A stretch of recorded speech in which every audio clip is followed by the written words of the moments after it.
Hello and welcome to a new episode of Artist Talks. My name is Anton Valbauer. Today I'm really happy to welcome here a very special guest, wonderful, fantastic artist, a former dancer of Ballet Preljocaj and currently acclaimed international teacher and assistant to Angelin Preljocaj and many other choreographers around Europe, Claudia Desmet. Before we move to the actual interview, please consider supporting our project and help us grow. You can do this by subscribing to our channel, giving us a like, or simply sharing this video on your social medias. Thank you. Let's begin. Ta-da! There you go. I would like to take the opportunity to thank you so much for willing to participate in this project and to be interviewed by me. I really appreciate it. Thank you to get invited by you as well. I really appreciate it as well. How did you discover dance in your life? I actually discovered dance in my life through my gymnast trainer, because when I was little, my parents brought me at the age of 6 to the local gymnast club because my parents thought I was doing some crazy stuff at home. I was pretty active as a little child, so they thought that would make me be a good thing to do. And my teacher at that time, she thought I had talent, and I was doing different gymnasts sections. Like I was doing just like tumbling, where you had to just go through jumping on the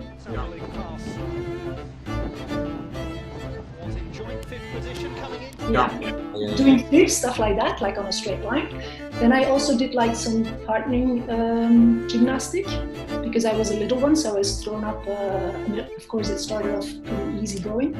I started little and I really got into it more and more, and I got trained by 3 different trainers. She thought it would be good if I started dancing, because she said I was pretty physical and could do crazy stuff on the bars and stuff, but she thought I was missing a bit of elegance in the way I was moving. And because she aimed for me to go into competitions, that's why she said maybe you could see if you could learn some dance or stuff like that. And my parents brought me to the provincial dance school in Antwerp, which is a very famous one, but I didn't really know. At the age of 9, I did audition. That's how I kind of started going to ballet school. So in the day it was ballet school, in the evening I was doing gymnastic, because I wanted to be like Nadia Comaneci at that time. You know, my idol was this Romanian, this amazing gymnast. Little by little, I mean, I was also good in gymnastic, but of course on a Belgian level, you will never get there as what the East Bloc countries produce from gymnasts also. So I thought, as I was pretty talented as well in ballet, apparently, I thought maybe I would have a better career or more opportunities becoming a dancer than actually a gymnast. And then also I needed to decide if I wanted to continue gymnastic or ballet, because my muscles were growing differently.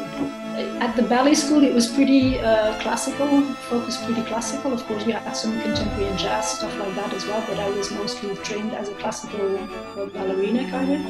And my thighs were too big, because of course I was running around and jumping and doing flips. So my teachers also said at ballet school, you need to take a decision, because physically you're not grown to become a ballerina kind of. So yeah, that's why I then chose my way onto ballet. Once you become a professional dancer, and the moment of you performing in for a live audience as a dancer, what this meant for you as an artist, or the feelings that you remember about that? In school we used to do some performances as well. I mean, when we were little, we were kind of also had the occasion of performing a little bit with the Royal Ballet of Flanders. At that time it was Jean Brabants, and then it moved to Robert Denvers was at the end, but so that's where I got my first professional experiences. And that time I was pretty nervous, so I think my nervosity was sometimes taking over, so I maybe could not really enjoy it 100%. But then I think by performing I also went above my limitations because I'm naturally a little bit shy person, let's say, not very self-confident, so I was always a bit retracted, and by dancing on stage I kind of forgotten these aspects of me, and I really enjoyed performing in front of the audience. So you did mention that you were quite heavily concentrated on training classical ballet, but then when I look at your resume and the places you've danced, it's quite modern and contemporary. When that switch happened? I think already in school, because I never really had a body of a classical ballerina. I actually could say my body became longer by working with Angelin Preljocaj movements. That's where I kind of got longer and elongated. And also because, of course, when you're in school and you get that pressure, I mean, my class we were many students, and the class was pretty good. The level was very well. That was what we were told at school. And also I was sometimes more used in a little bit the more, I mean, I can say contemporary stuff. We were doing Niels Christie at the time, and we were doing some Dutch choreographers were more into the school repertoire than more contemporary. So I felt more comfortable because maybe also my body could express it more easily, that kind of stuff. And then once coming out of school, of course, I went through the same auditions, because you kind of follow the street. The class, they kind of go, oh, let's go to MDT and let's go to Scapino. So most of the time I was pretty close to my home country because I'm pretty family as well. So I did all those main auditions, the big street, the big auditions where you have like over 500 people or whatever.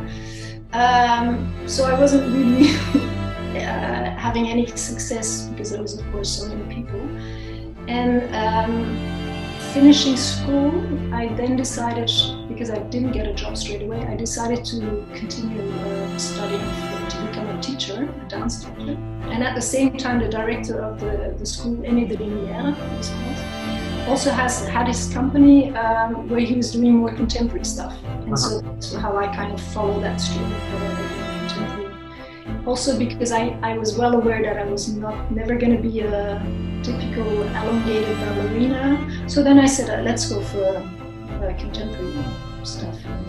You have worked in different projects and smaller companies, and there was a point that you landed with Angelin Preljocaj. Why and what attracted you to his work, and why you were there for quite some time? It was not really a choice out of me, because I was working in Charleroi Dance with Ballet Preljocaj, who used to be a web company. And my boyfriend at that time, he knew the company, Ballet Preljocaj. They were at that time situated in the suburbs of France. And he was like, I want to go audition for Angelin Preljocaj company. And I was like, yeah, I'm going to follow, because of course when you're a couple, sometimes kind of move the same way, kind of the same pattern, because you're together and stuff like that. So I kind of followed him. We drove up to Paris to take class with the company. And that's actually how I kind of got introduced into his work. So I didn't really know anything of the company or his name, that it was a company like that. So it was by coincidence. But then I got offered the job, and then I signed, because I was like, yeah, wow, yeah, big company. And I signed the contract, and then I actually had the occasion, because the company came to perform in Ghent in Belgium. Yeah. We drove up to Ghent to see the company, and I watched the company live first time in a program that was called Les Ballet, so all pieces of Angelin. And I watched the company, I was like, I'm never going to be able to do that.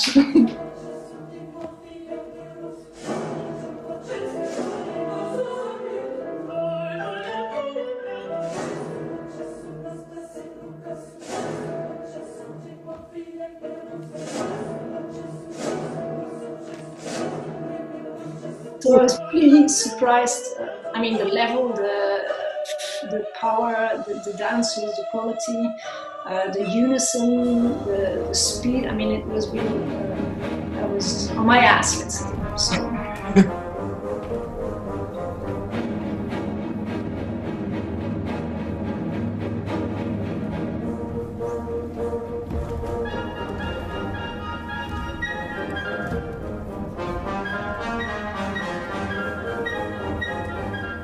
And during all these years that you spent working with the company and him personally, what was for you perhaps the most challenging aspect of working day to day with Angelin Preljocaj? I think his work I got really into his work because, of course, he uses also a lot of academical form. Yeah. He uses ballet shapes also, you know. I like the physicality. I mean, all his pieces, most of his pieces that I got the occasion to dance because it was rep pieces or new creations, I mean, they were all pretty physical. So the physicality, like to go into a show and to say, I'm gonna die at the end of the show because of, you try to go beyond that physicality, you really at the end of your stamina kind of. So this I really loved.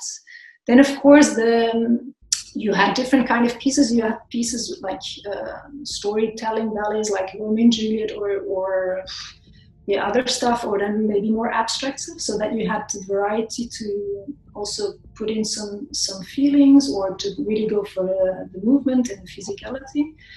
I love working with him, and I still love working with him because he's so into detail. So you have to know exactly where each element of your body is related into space as well, what dynamic. So it's pretty very precise work.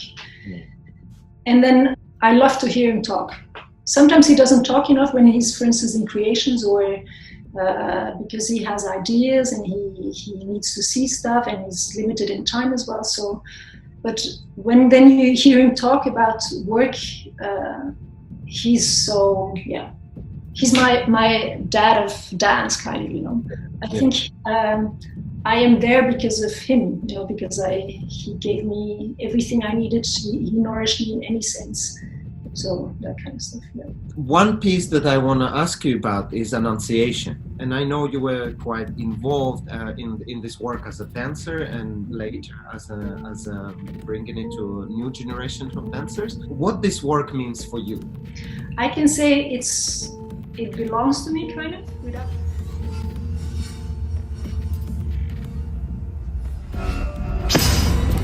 without really belonging in a way, because I was very lucky in 1995 when we did the creation. I was only there for a few months in his company, so I felt really pretty amazed that I was given the opportunity to work with him. We were only 4 girls, you know, we were only setting up 2 casts to do this.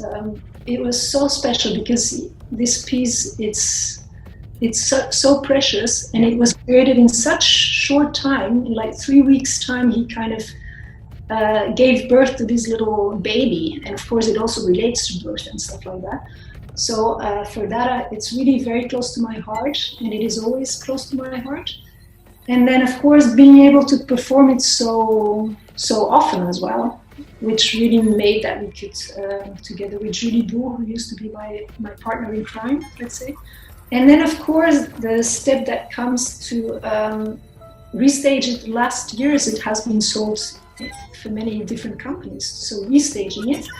In the beginning, I must say it was hard to see other people dance it, because it's been something what I've been giving so often, kind of.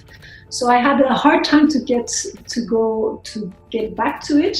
But now I really watch the piece, and I get nourished by seeing it done by other people, other companies, in other places, and it feels that whilst restaging it, I kind of grow in a piece that I've started in 1995. So it's a keep on growing process, and it's so I love it. Transitioning yourself to becoming his assistant or assistant for various other choreographers, was that kind of a natural step for you? How'd that happen? As I did my dancing degree, I kind of knew if you do a degree, you kind of think maybe sometime it can help to have a degree like that. At that point, I was dancing with Angelin for many, many years, and I've always been somebody who's always looking for new that keep on growing. And I kind of felt at that time in 2006, I was also a little bit getting older, but I don't think it's the fact of being older that I said I need to stop because I look shit or stuff like that. Physically, I was still very much in shape. And I remember that through Angelin's company, we also sometimes give workshops in places we went to. So I had the occasion also to transmitting his work and stuff like that. And I always liked that. I was always attracted to that. So that was for sure something in the back of my head. And then in 2006, I think it was, at that point, there was also this dance. It was a formation for younger dancers that was a little bit based in different places, working with 4 choreographers like Ballet Preljocaj, Angelin Preljocaj, Wayne McGregor was there as well, and who was the 4th one? It'll come back. They were younger dancers, and I actually thought, I'm gonna tell Angelin that I'm pretty interested in maybe if he needs a person who can help them teach stuff like that he gives me that opportunity. But of course he was like, at the same time in the company there was a position of an assistant that kind of was free. So when I spoke about him for this dance section, he was like, yeah, but there's this position of an assistant, I'm interested in stuff like that. And I was pretty like, yeah, but that means all of a sudden I stopped dancing, kind of, you know? So then I was kind of thinking about it, and I was like, yeah, well, it's a possibility, and if he offers me that, he might see me in that position as well. So I kind of then decided I go for it, but I was kind of 50-50. I still wanted to dance, and then at the same time trying out some stuff. So I maybe did that half a year, which was not always easy because you're on stage and then you go off stage and then you kind of sneak into the wings whilst colleagues are dancing, and you have to give. After half a year, I was like, well, that's not the easiest way, and I said, let's just go for it, you know. So then I said to Angelin, okay, I'll go for the position of an assistant, and if you still want that, and I stopped dancing. And since then, you have staged or helped restage his works in many companies, including some very big and famous ballet companies. And what I want to ask you, what's the most important for you when you approach working and meeting a new group of dancers that don't know anything about the work? Where this relationship starts? Yeah, of course, because I am restaging. I have a very clear task also from Angelin that the piece is brought, and then we start by doing casting, stuff like that. So in the beginning, I work on parts of the piece so that we can see people in the material, movement vocabulary, let's say. For sure, what we realize also with Angelin, I also speak in his name because we always communicate pretty close for taking decisions on that. But I think we're pretty in the same kind of direction that we look for people. It's not always easy because they get jumped in so many steps. It's like a little bit like a turkey that gets stuffed with food, stuff like that. And it's always good also to see the dancers at the same time whilst you're doing the casting on the piece, to see them in class or to see them on stage or to see them in their full possibility of what they will show once they are actually capable of getting the movement also in the body. I think it's easier to coach. Well, it's easier. It's more the role of an assistant. My task is really to coach people on the movement, I can say, because I know how to help so that they can get it. And it's maybe less easy to coach them on personality. So I think what we're looking for is also their personality. Does that personality, could it fit to the role, stuff like that? And then, yeah, it's sometimes it's a gamble. Because you go like, okay, I take that person. Sometimes we negotiate with Angelin because he sees more this person and I see more that person. So we go like, okay, if you take this, then I can take that. So it's always a nice exchange. I think there's a lot of trust from both sides. Until now, knock knock, we've always managed to have the right people at the right time. So And at the right place, yes. And at the right places. What are qualities that you find most important for a dancer? Of course, it always depends in what movement vocabulary you're working in. But when I watch performances or when I see dancers, young or older, I want to get touched by what they show as a person, you know. Of course, you need to see also, do they have technique? Because Angelin's work is also a lot technique. But personalities or what they bring or what emotions they show, I like that very much, actually. I mean, we're also mostly in a business that where we are artists and where people are passionate. And sometimes you get into companies, which is always nice also. I always consider myself, of course, I am in charge of restaging, stuff like that, but sometimes you go to places and you pick out those people that maybe are a little bit more in the shadow because they haven't really had an opportunity and they've been there many, many years, and they kind of start doubting, am I still at the right place? And so they're a bit like, they kind of fade out. And I always see it as if I have like a match. Uh-huh. So you lit that little fire again, you blow on it, and you just hope that it lights again. And that's actually the nice part also, from, you know, giving them back that shine, you know, why do we do this? Yeah, you know? excitement of why. Excitement, or yeah.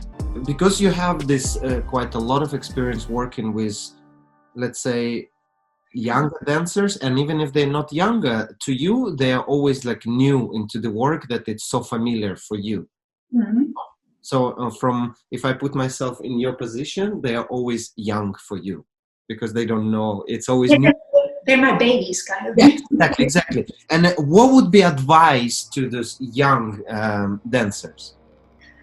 I think they should look out for something that suits them. They should not give up, because I think it's hard nowadays, even more than the time I was auditioning, and hard to find good work. I think you should stay always awake, open to other inputs, to not settle, to stay curious, and of course to take in as much as possible, and to work on their personalities. Very important, personalities. How do you work on their personality? Me, as an assistant, you want to make them feel well. If you leave them space so that they can grow as well. You know, for me as an assistant, of course, I have a clear task in restaging the work as close as possible in the best ways. And of course, it is hard because most of the works are made for Angelin's own dancers. So the standard of the level is pretty high, you know. So I try to get to that same height. It'll always be different because I'm working mostly with rep companies that do many different stuff, and they're not trained in the same way as Angelin's dancers. And it's always, I think you always have to come into the studio as a restaging manager with a lot of humanity, where you make them feel comfortable, you make them feel at home, you make them feel that you believe in them, and you give them the desire to want to learn themselves, not just wait for me to tell you have to do this and this and this. You have to make them curious, and then they kind of go their own way, you know. And I think if you give them confidence, self-confidence, and support them in the right way, because each has good and bad stuff like that, I think they grow themselves, kind of, you know. It's very important that I as a restaging manager show the steps or the dynamic or the speed or the precision stuff, but I don't give too much information in how they have to interpret it. They can still paint it the way they want to paint it, kind of. I'm doing the black lines, kind of, and they color it. Very last question that I ask all my guests: why dance is important? What I realized, of course, it's a very precious art form, because we all have a body. And the thing is, we can go to countries where we don't speak the language, and where we can express with our bodies and our feelings and our dynamics, and without words we can express something, or we can exchange. There's this constant exchange, actually. And I think that's why dance is very important, because there's this connection with people, the whole world, kind of, you know. I love the human body. I think we have something that belongs to us, and it's so amazing. Every time, even when I restage, I look at the body and I'm like, this is so amazing what we have. Dance, it's for different purposes. You can, of course, you can power yourself out. You can show your emotions. It's also a therapy thing, you know. You can undo stress. You can get healed again, you know. So there's so many aspects that's only beneficial, kind of. So I think it's part of life, you know. And it makes us be the person we want to be, kind of. Also, through dance, I am the person that I am now. Yeah. I went beyond my shyness, and I wasn't very confident, and I am often in fear, stuff like that. So plus, through the dance, I kind of, the interview, through the dance, I kind of accepted. I was like, let's go for it. I like challenges. So, so I think, Thank you for watching this episode. I hope you found it interesting and inspiring. Make sure that you check out our Artist Talks playlist right here on YouTube, where you can find many wonderful interviews with fantastic artists.